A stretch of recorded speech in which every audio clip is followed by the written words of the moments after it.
Whether it's a fancy dinner party or a simple potluck, or maybe you've just ordered takeout and had a few friends over, setting a gorgeous table does not have to stress you out. Today I'm going to show you how to do that to save you time, and I'm going to share with you all the tips and tricks that I've learned along the way to make it easy and effortless so that when your guests arrive, you're ready. I'm Mara from Joyful Hostess. Thank you so much for joining me. Welcome to my channel. This channel is dedicated to helping make you a more confident host.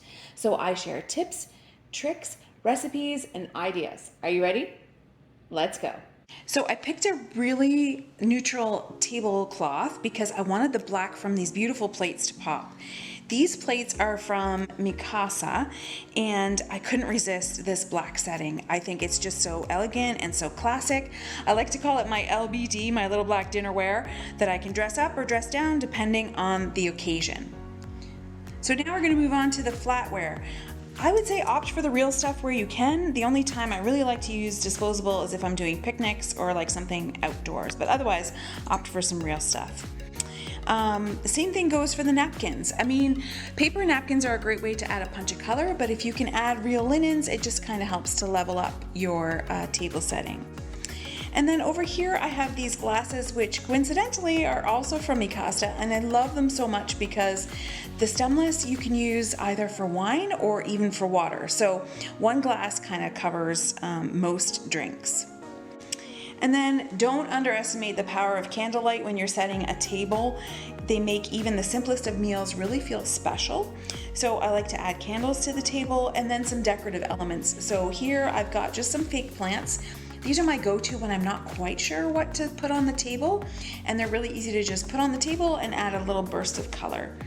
And then this here, it actually is a scarf, but I use it as a table runner. And because I wanted to stick to more like neutral, earthy tones, this is gonna work really nice. So here's a Joyful Hostess tip for you. I always like to set the table the night before. I feel like it's one less thing you have to worry about the day of your special event. And also when my kids were little, so if you have little ones, setting the table is a great way to get them involved in the celebration. My kids always felt good about contributing to putting the forks on the table or helping to fold the cutlery. Fold the cutlery? Fold the napkins. Here's a few basics you need to gather before you get started. First, lay your tablecloth. If the tablecloth is not quite big enough, one of the things I like to do is to turn it on the diagonal so it'll fit your table for a more casual, relaxed setting. Next, we're going to add the plates in the designated spots. Flatware gets arranged next, with the fork going on the left, the knives going on the right. Be sure the knife blade is pointing towards the plate.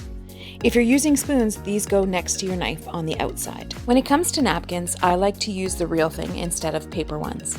Although paper ones are an inexpensive way to add a pop of color and some fun, it really depends on the vibe that I'm trying to create. In this case, I kept the napkins neutral so that the plates would pop. Glasses are placed on the right-hand side just above your knife and spoon. If you're like me, even after all these years, I still get mixed up about which side the glasses go on. So a fun way to remember this is to create a B and a D with your hands. The B indicates where the bread plate should go, the D is where your drink should go. Now you'll never forget.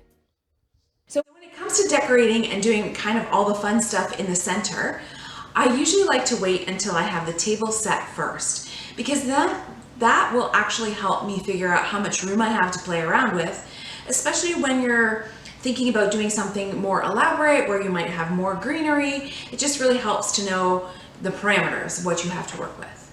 So now we're going to start building our decoration and tablescape, and I like to start by putting a runner or a scarf down the center of the table and just letting it fall naturally. I could play around with that after.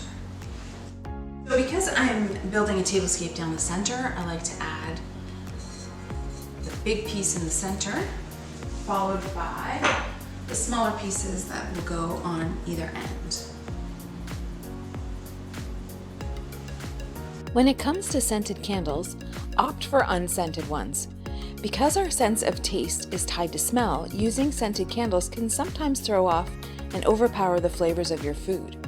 So save those scented candles instead for the foyer, the living room, or the bathroom, not where you're serving your dinner.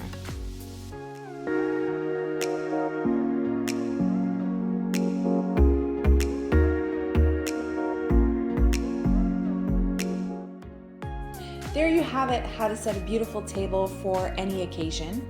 Now hopefully you're feeling more confident. You got a few tips to help you set a table. See, I told you it wasn't going to be that scary. So if you do like what you saw here, if you've got some ideas, please be sure to like the video and subscribe, because every Friday I'll upload videos to help make you a more confident host. So until next time, happy hosting!